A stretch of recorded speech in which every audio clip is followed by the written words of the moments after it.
So, it is the summer of 2001 and animated films have found themselves at a crossroads. Two highly anticipated and heavily marketed films were premiering that year. DreamWorks' Shrek on May 20th and Disney's Atlantis: The Lost Empire on June 11th. Both films were built on cutting-edge technology and were made specifically in reaction to the Disney Renaissance that had dominated animated film for all of last decade. But the differences between the two films were so stark, they could easily represent what path future animated features would take in the new millennium. First there was Shrek, a film fully made using the then recent computer animation technology which, up until that point, was mostly utilized by Pixar. Studio head and disgruntled ex-Disney executive Jeffrey Katzenberg had hoped to one day make a film that would land a vengeful killing blow to former employer Michael Eisner and Disney as a whole. DreamWorks had a few modest box office successes, but none that could beat Disney. All of Katzenberg's hope rested entirely on one green ogre. Shrek was a very fraught production that had weathered changes in script, production design, and the death of original star Chris Farley. But after investing heavily in the technology of production partners Pacific Data Images, as well as having the script be retooled to focus more on parodying fairy tales and Disney tropes, Shrek ended up coming together. And after a marketing blitz which focused heavily on its all-star celebrity cast, Mike Myers, Eddie Murphy, Cameron Diaz, John Lithgow,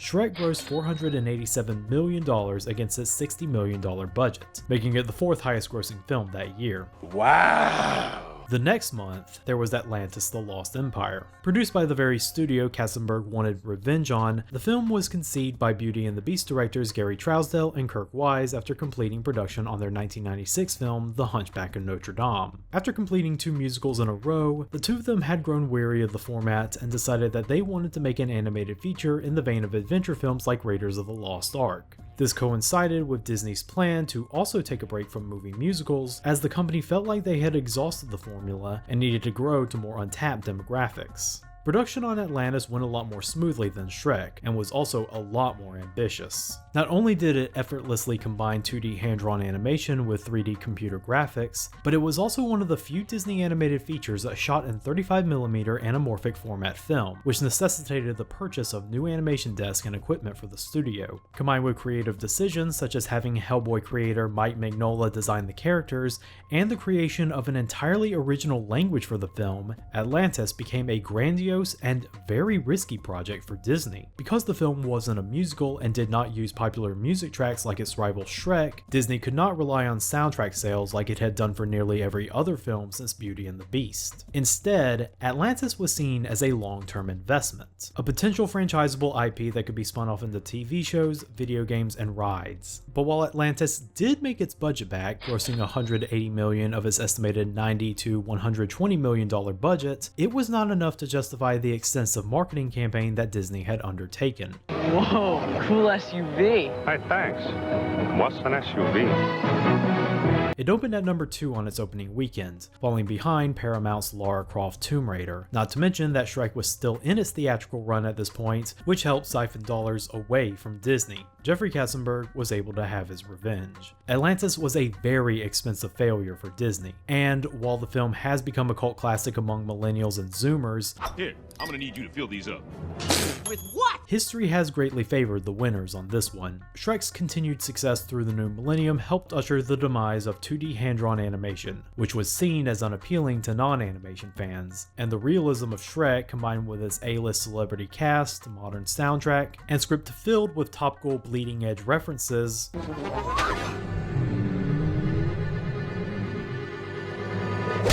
comforted audiences that they were not watching an animated film even though they totally were. I just know before this is over, I'm gonna need a whole lot of serious therapy. Look at my eye twitching. And thanks to Shrek, 20 years later, all animated film is basically this.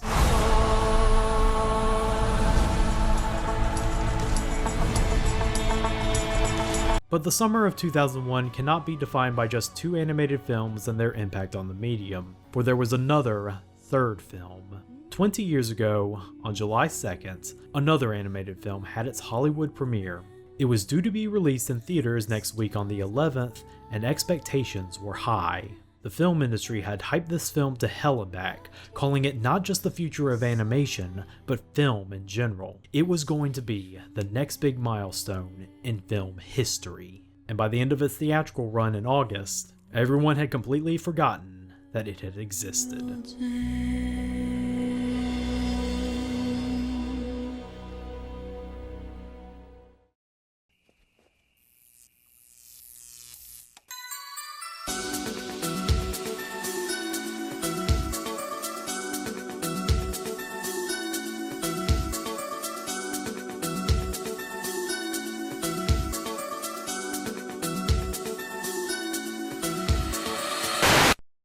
KYOTO ビデオ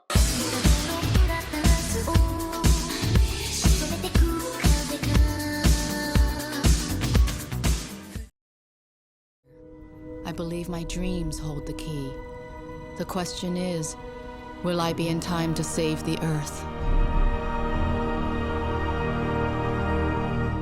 So, yeah. Final Fantasy: The Spirits Within. This movie exists in a very unique place in popular culture. It used the cuttingest of the most cutting-edge technology of its time to render one of the most sophisticated CGI films ever released up to that point, and, in doing so, became the darling of the industry buzz that summer. To both its producers and people in the film industry the world over, Spirits Within represented the first step in evolution to how films would be made in the new millennium.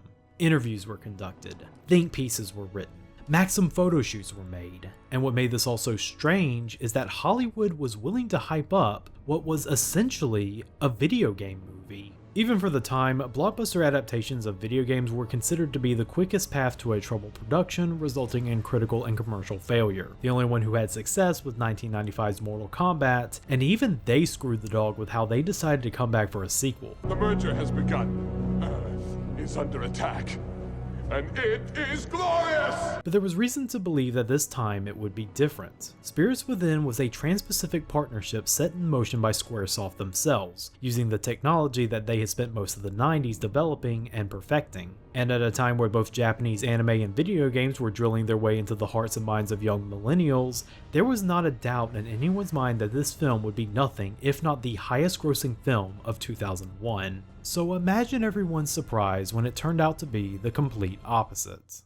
Where is the proof? Final Fantasy: The Spirits Within ended up being the biggest box office bomb that came out that year, a feat made all the more impressive when you consider that this was also the year of other infamous financial failures such as Driven, Town and Country, and Monkey Bone. Be right back after I choke my monkey! And while many films have surpassed its money pit standards, Spirits Within was considered such a black eye to Squaresoft, Hollywood, and the entire medium of animated film that it seemed to have just disappeared overnight. Not in the traditional sense, however, it was given multiple home video releases, including one of the first Blu-rays ever printed, but more in a broader cultural sense. When people talk about Spirits Within, it's always about how much of a failure it was at the box office. It's hardly ever about the film itself. Was it good? Was it bad? Do people reference it? I don't know. Spirits Within hold in pop culture is tenuous at best. Sure, it may have inspired BioWare in the creation of the Mass Effect series, despite executive trash talk, but it doesn't stop the movie from existing more as a piece of trivia than an actual film. 20 years later, Spirits Within has yet to have been fully rehabilitated into a cult classic like Atlantis was, despite Square Enix's best efforts. That is a tasty plasma. Maybe I could sneak in and watch Final Fantasy: Spirits Within. I don't care what anybody says, that's one of the best sci-fi films ever made. So it begs the question, why has Spirits Within been consigned to a purgatory of filmic legacy? Too much negative impact to be fully forgotten, but not memorable enough to have any significant staying power. To answer this question, we need to know the full story.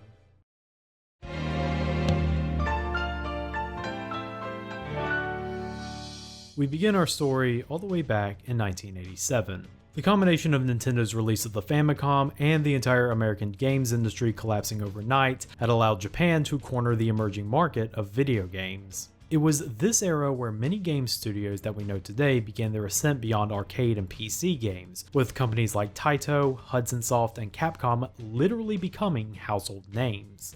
But one of the biggest success stories of this period came in the form of noted MSX developer Enix releasing a game called Dragon Quest. Modeled after American computer and tabletop RPG games, the first Dragon Quest is considered to be historically the first console JRPG, as it had built most of the basic tropes and mechanics that define the genre with its turn-based battle system, random encounters, and a final boss with multiple forms. On the complete opposite end of the spectrum was a dinky little startup studio named Squaresoft.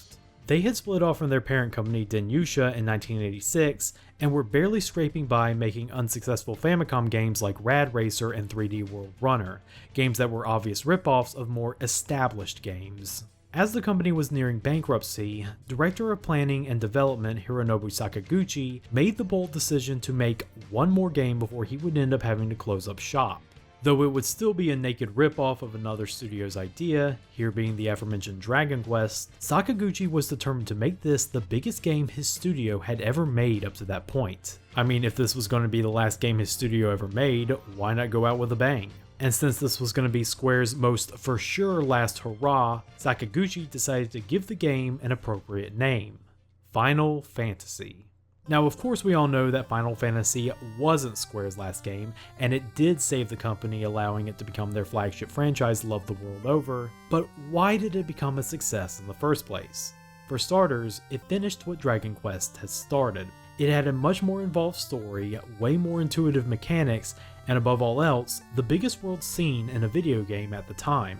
Dragon Quest's overall basicness ends up being its biggest handicap 35 years later, but the original Final Fantasy is still a game many people can and have returned to. By playing the original Final Fantasy, you totally get an understanding of the philosophy behind every sequel that came after, that every installment needs to embody the spirit of the original by being the sprawling, large-scale adventure that takes you and your party through what appears to be a living, breathing world accompanied by an epic story to boot. But as time soldiered on, sprawling large-scale adventures soon necessitated sprawling large-scale technological developments.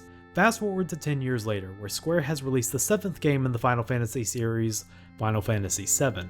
The history of that game is so long and well documented that putting it here would just be lengthening an already long video, so to sum everything up, development on Final Fantasy VII was troubled, and its success would have to rely heavily on the gamble of Square switching the series from 2D to fully 3D polygonal graphics against pre-rendered backdrops. But the riskiest wager came in the form of the team's decision to utilize sophisticated full-motion video cutscenes. Assembled by an international team of special effects artists, the state-of-the-art technology of the FMV scenes was only made possible by the PlayStation's graphical power and memory space, and was the reason why Final Fantasy VII had to be put on 3 discs.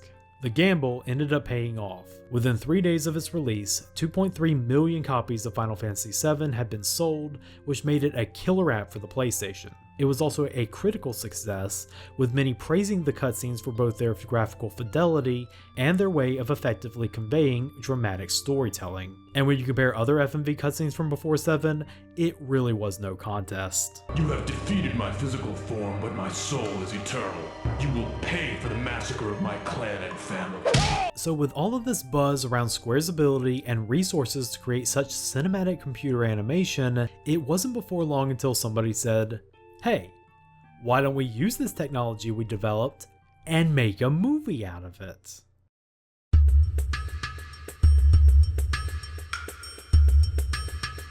The success of Final Fantasy VII emboldened many of the heads of Square, which made the decision to build an entire feature-length film from scratch happen almost immediately. But one of the first decisions made going forward with the project would be to eschew the anime stylization of video game cutscenes for a more photorealistic rendering.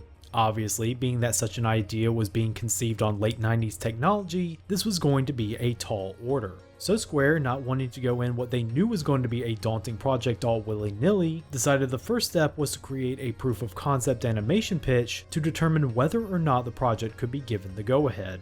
Titled The Grey Project, the film focused heavily on seeing if the technology was up to snuff in both capturing the artistic direction planned for the film, as well as its overall ability in rendering complicated graphics such as realistic human skin and hair. The Grey Project was a success internally, and Square's research and development department gave the green light that production on the then unnamed film could begin effective immediately. Work on the film began officially in late 1997 with the founding of Square Pictures. The studio was founded because Square needed 200 additional employees since most of the staff who did the cutscenes for Final Fantasy VII were now working on the game's follow-up, Final Fantasy VIII. One advantage was its location. Being situated in Honolulu, Hawaii, it was the ideal site for what Square had intended to be a more international production, with staff from both Japan and America being able to travel without difficulty. However, setting up the studio itself already put a major dent in Square's pocketbook, with it costing an estimated $46 million. But they weren't worried. After all, this movie was going to be a success, and you gotta spend money to make money, huh? So I gather this will be somewhat of a rough ride. Doc, you've got a talent for understatement. Directorial duties were handed over to two high-ranking Square employees. The first one being none other than the guy who got us here in the first place, Hironobu Sakaguchi. Sakaguchi had taken up a role as a producer within the company after completing work on Final Fantasy V. A fervent advocate for applying the storytelling conventions of film into games, he was one of the first people internally who got on board with the film project. The second director was Motonori Sakakibara, a CGI animator with experience in both Japanese and American productions who had directed the cutscenes for Final Fantasy VII. While Sakakibara would handle the blocking and technical aspects of the film, Sakaguchi would instead be focused on crafting the film's story. The story would take place on a post-apocalyptic planet Earth where human beings live in barrier cities to escape a soul-eating invading alien race known as the Phantoms. The film's protagonist, Dr. Aki Ross, has discovered a way to defeat the Phantoms once and for all by gathering 8 spirits from around the world. And she has to do this before the antagonist, Secretary of Defense General Hein, is authorized use of the powerful Zeus cannon to destroy the Phantoms, which has a good chance of destroying planet Earth along with them. Okay, so this is obviously super video gamey and would seem better suited for a 40-hour RPG instead of an hour and 45-minute picture, but that's where the screenwriters come in, Al Reinert and Jeff Venter. Reinert was a journalist turned documentarian who had directed the famous moon landing documentary For All Mankind, an accomplishment that he was able to parlay into a screenwriter's position when he wrote Ron Howard's Oscar-nominated drama Apollo 13.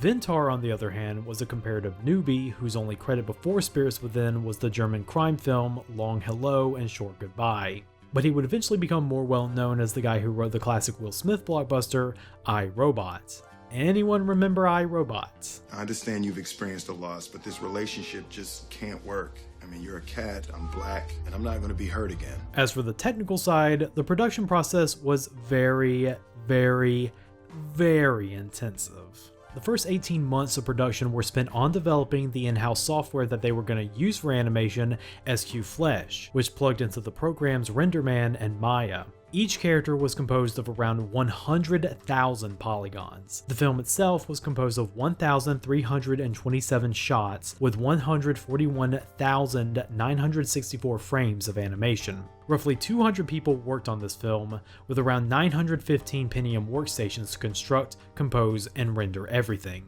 And even when you get the extremely intricate and complicated character models in there, you have to take into account things like lighting, color grading, smoke, fire, and other process-intensive effects. For example, this scene right here had frames which consisted of around 498 composite layers. And you better believe this took a lot of time to render. Even with a massive server farm, it often took an hour minimum to render one single frame. Overall, even with 200 people working on this film, Final Fantasy Spirits Within took a combined 120 person years to see to completion. Oof.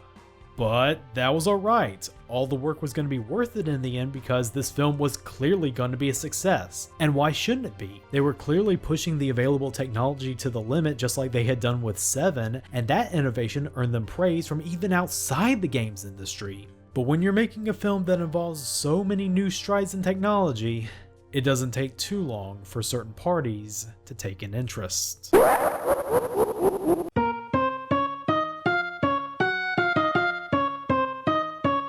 One of the reasons Square was able to get Spirits Within made in the first place was because they had the full backing of Sony and, by extension, Columbia Pictures. This would give the games company access to a lot of resources and staff that were only available for big budget blockbuster Hollywood productions, which was sorely needed for the grueling 4 years of production that this movie was taking. Fortunately, Square Pictures did look like they were going to hit their deadline for a summer 2001 release, and once that deadline began to loom, the gears of the Hollywood hype machine lurched into motion. They're in a movie that's about to be released, but you'll see them on prime time first. The next new thing.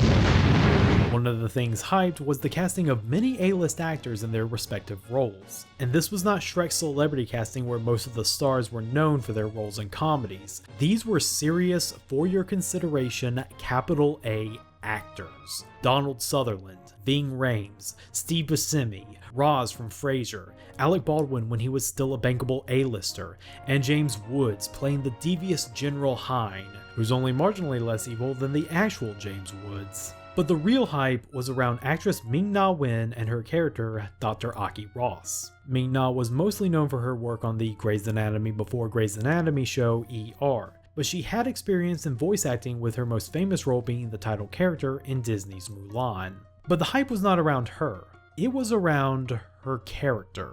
A star who does what she's told, doesn't ask for millions, and she is beautiful. Aki Ross was marketed not just as a character, but as the world's first digital actor.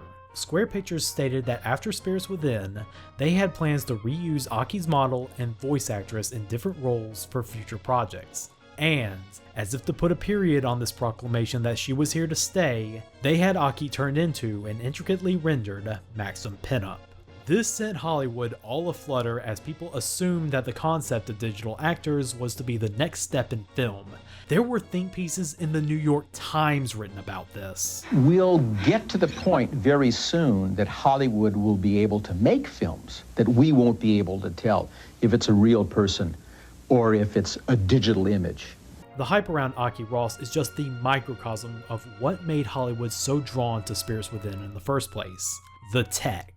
At the turn of the millennium, there was this effervescent futurism permeating the airwaves of America. People were constantly going on about how technology was going to bring humanity into a bright new future with things like the World Wide Web, optical media, and MP3 players. So naturally, a lot of Hollywood movers and shakers wanted to jump on the bandwagon for this new tech that would completely blur the line between animation and live-action film. The reason why so many Hollywood insiders didn't respect 2D hand-drawn animation, despite how much work went into it, was because it was seen as too old-fashioned. Computer graphics, meanwhile, were the new hotness, and most importantly, could be like real movies now, and thus worthy of the Hollywood's intelligentsia's respect. So after years of production and months of industry hype, Final Fantasy The Spirits Within premiered to American audiences on July 11th, 2001. This was an ideal date for Square, as this was a week away from the highly anticipated Final Fantasy X being released, and they were still riding high from the goodwill of their last Final Fantasy title, Final Fantasy IX, which had been released last year. The stage was set for a huge sea change in the medium of film, and on its opening weekend, Final Fantasy The Spirits Within only grossed $11 million of its $137 million budget, debuting at the US box office in 4th place against Legally Blonde, The Score, and Cats and Dogs. Ouch. So you could imagine this hurt Square a lot. A lot. Even after the film opened worldwide, Spirits Within only grossed $85 million total, resulting in a $52 million loss for Square. This placed the company so far in the red, it was redder than Red 13 dressed as a red mage. Square Pictures ended up being shuttered on January 2002, shortly after finishing their second and final project, the short Final Flight of the Osiris for future KYOTO video subject The Animatrix. The damage also threatened the then ongoing merger between Squaresoft and fellow JRPG titan Enix. Company chairman Yasuhiro Fukushima delayed the merger because he did not want his company merging with another company that just gambled and lost big. But the biggest victim out of everyone involved was Hironobu Sakaguchi. Because he was the main director, and Japanese work culture requires someone to fall on their sword for the sake of a company's failure, Sakaguchi ended up having to resign from Squaresoft as an apology for the failure of Spirits Within, an event that greatly reduced the company's financial capital on top of everything. Which brings us back to the question we had in the beginning. Why? Why did all of this happen? It seemed like all the pieces were there for a monumental success, a company with great connections to multiple essential industry resources, the full backing of Hollywood, An ideal release date. What caused Spirits Within to flop and flop hard? Could it be that the film was in fact bad?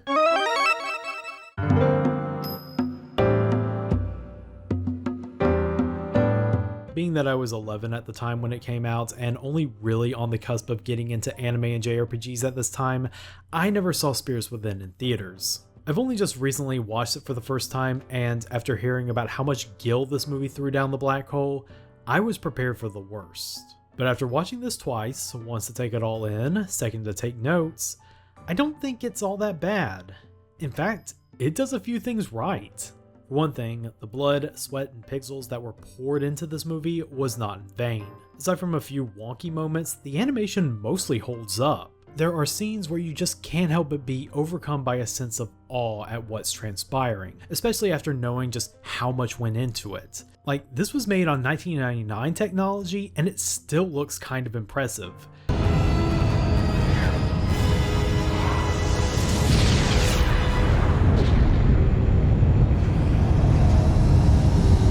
And some of the performances the actors turn in are pretty good as well. Donald Sutherland in particular as Dr. Sid is a real standout. You can tell he has zero difficulty getting into character and is clearly comfortable with his role. Our ideas are unpopular, Aki. If you have any notes or records that could be used against you, destroy them. Keep them up here. Right. And, credit where credit is due, James Woods does play a great villain in General Hein. Members of the Council, gathering plants and animals from around the world to fight the Phantoms is utter nonsense. Some people might complain that he's not James Woodsing it up more, but he gives the character the appropriate amount of intensity. A man who clearly has nothing to lose and will do anything to sate his own vengeful bloodlust. We're going to hit it again and again and keep on hitting it until it's dead. But sir, we're not even sure if it's having any effect on the creature. No effect. We've got them on the run, soldier. This is our moment of victory. I also think the film's overall direction is good because it succeeds in what the film is trying to do. The film, despite being marketed as such, is not an action blockbuster. It's more of a straightforward science fiction story about the nature of humanity and the differences of ideology, a theme that's conveyed well in the story. Both Aki and Hein represents two opposing ideas of humanity. Aki represents humanity at its most nurturing, while Hein is humanity at its most destructive. Aki wants to find a peaceful way to rid Earth of the Phantoms, even though the mission is incredibly difficult, time-consuming, and extremely dangerous. The third was a deer I found in a wildlife preserve outside Moscow. The fourth was a bird. Ever tried to track a sparrow from outer space? It's no fun. Hein, meanwhile, wants to blow the Phantoms to Kingdom Come and will resort to any method to see that plan come to fruition. Reduce power to Sector 31.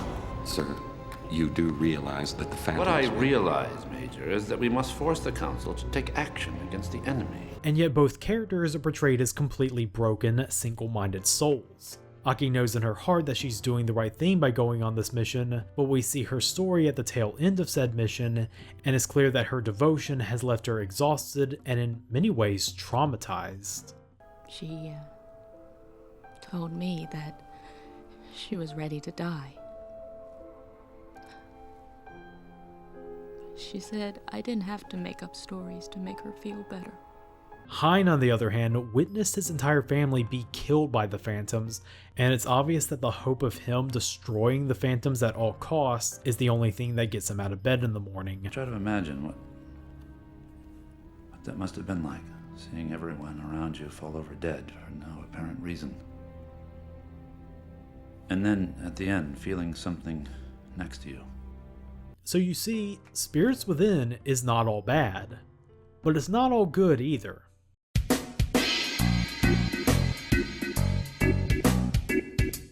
Examining the problems with Spirits Within can only make me wonder if this project was doomed from the start. Despite game devs wanting you to believe that the mediums of film and video games are close neighbors, the reality is that they are completely at odds with each other when it comes to the method of telling their stories.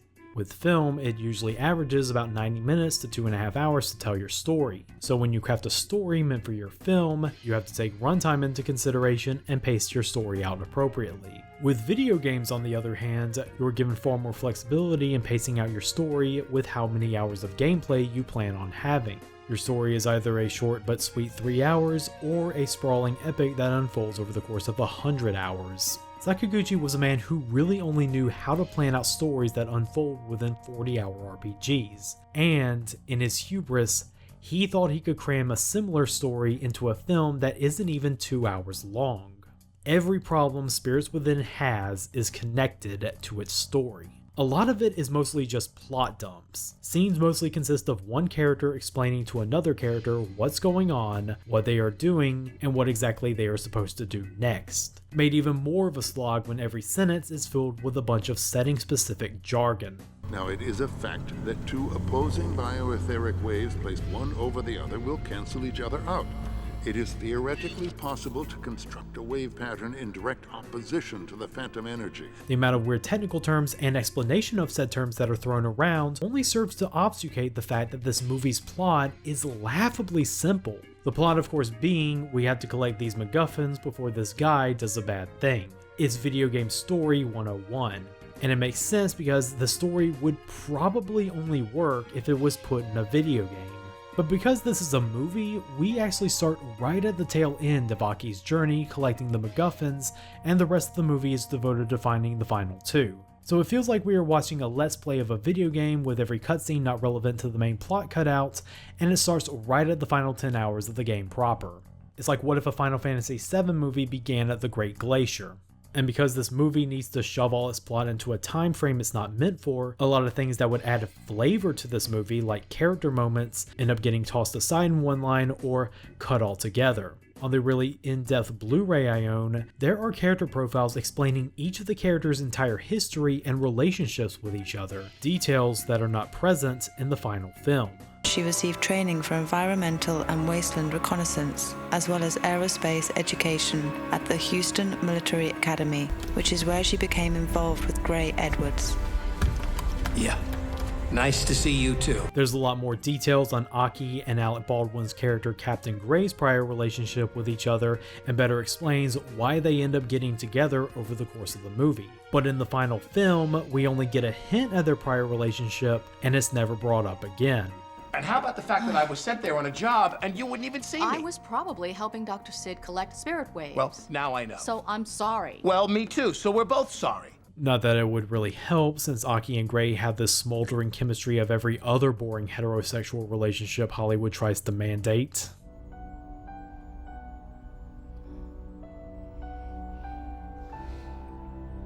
Spirits Within's story was actually being constantly written and rewritten over the course of production instead of being finalized at pre-production like a normal movie. This could answer the question as to why the final product feels so utilitarian in construction. Sakaguchi's story, being a science-y meditation on human nature, also often finds itself at odds with the Hollywood screenwriters who thought this was going to be a typical Hollywood blockbuster. This results in a lot of dialogue that isn't the characters reading off plot notes coming off very weird. The fact of the matter is, it was worth the lives of you and your men. You and your men?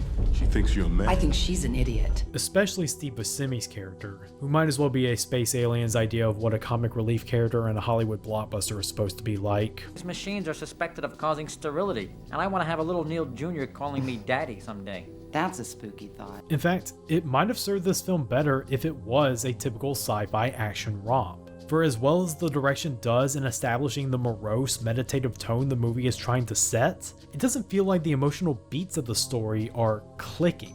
Sure, you can see things like the action rising leading up to an explosive climax, literally, but you don't really feel excited or emotional or anything for that matter. For whatever reason, there feels like an invisible wall keeping me from getting fully immersed in this world, its conflicts, and its characters. Could it be the animation? No, as I said before, I was actually impressed by the visuals. Maybe it's the story and its construction. Maybe it's Ming-Na and Alec Baldwin having zero romantic chemistry with one another. Or maybe it's even the soundtrack, which is the most forgettable score to have ever had the Final Fantasy name attached to it.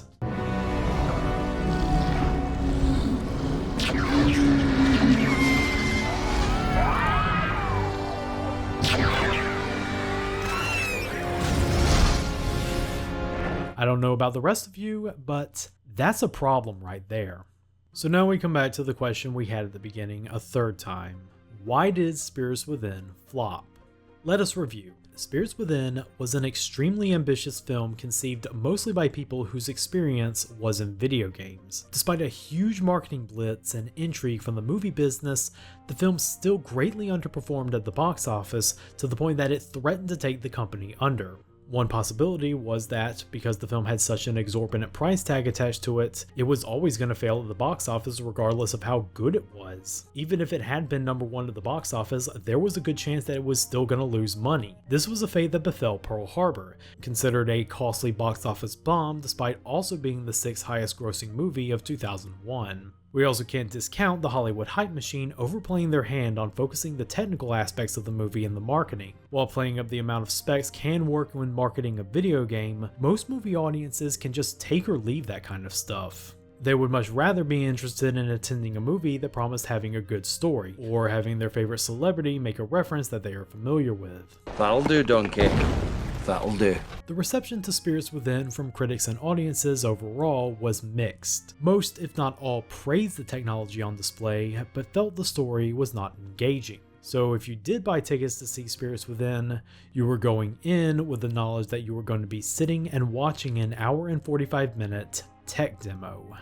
But the theory I have is Occam's Buster Sword. The simplest explanation is also the most damning. What made Final Fantasy Spirits Within bomb at the box office was that it was not a Final Fantasy movie. Despite Final Fantasy's big selling point being a new adventure and a new world with each iteration, what makes it a franchise is that they all share elements with each other that connects them all. Elements such as there always being magic regardless of setting, airships, Moogles, chocobos, Bahamut, and a character named Sid spelled with a C. You might remember a few paragraphs ago when I mentioned that Spirits Within was in a constant state of being written on the fly over the course of production. Midway through all of that, word came down from Columbia execs that, in order to make the movie more accessible, any and all references that could be traced back to Final Fantasy had to be removed. That meant no Moogles, no airships, no dragon gods, no mention of the word magic, not even a single gunblade. The only thing that seemed to be left in was Donald Sutherland's Dr. Sid, but it was Sid spelled with an S, not a C. Now, I'm not entirely opposed to this on principle, even if it did turn out to be a middling science fiction flick marketed as a Starship Troopers ripoff. The problem isn't with the movie being its own thing not attached to a franchise. The problem is that they removed any and all things that could make this a Final Fantasy movie, and still kept Final Fantasy in the title. That's why it flopped at the box office. Your average non-Final Fantasy fan wasn't going to go see a Final Fantasy movie because they had no idea what that is. Meanwhile, the Final Fantasy fan who's first in line is going to realize halfway through the movie that Spirits Within is a Final Fantasy film in name only. It's the same mistake Hollywood refuses to learn from. In trying to make a film for everyone, they end up making it for no one. So that's what Final Fantasy The Spirits Within was. A technical achievement brought down by high expectations, low audience interest, and a mediocre story. And yet, 20 years later, I can't help but admire it. Thanks to the flattening of culture and media consolidation, Hollywood has become a more coldly efficient machine in how it selects which movies get made and how they are made in the first place. As such, big ambitious failures like Spirits Within are no longer allowed to happen. Beneath all the seemingly sterile computer environments on Spirits Within beats a heart of passion. The people making this film truly believed that they had something special on their hands. Maybe one day people will look back on Spirits Within with a sort of fondness, seeing it as either a fun curiosity of its era or an example of what could have been. Either way, it has a lot more heart to it compared to whatever Kevin Feige and his corporate overlords are pushing out each year. As for Squaresoft, they were able to weather the storm brought on by this movie. Sony gave the developer a capital injection by purchasing an 18.6% stake in the company to keep it above water. And following the blockbuster successes of Final Fantasy X in 2001 and Kingdom Hearts in 2002, Squaresoft was back in the black and able to merge with Enix in 2003. The company, now Square Enix, is still successful and is a lot wiser in how it utilizes its technology. They still make ambitious projects, but they have never had a high-profile failure like Spirits Within ever again. Never, ever, ever, ever. The stars are crying, a tear, a sigh escapes from heaven, and worlds end.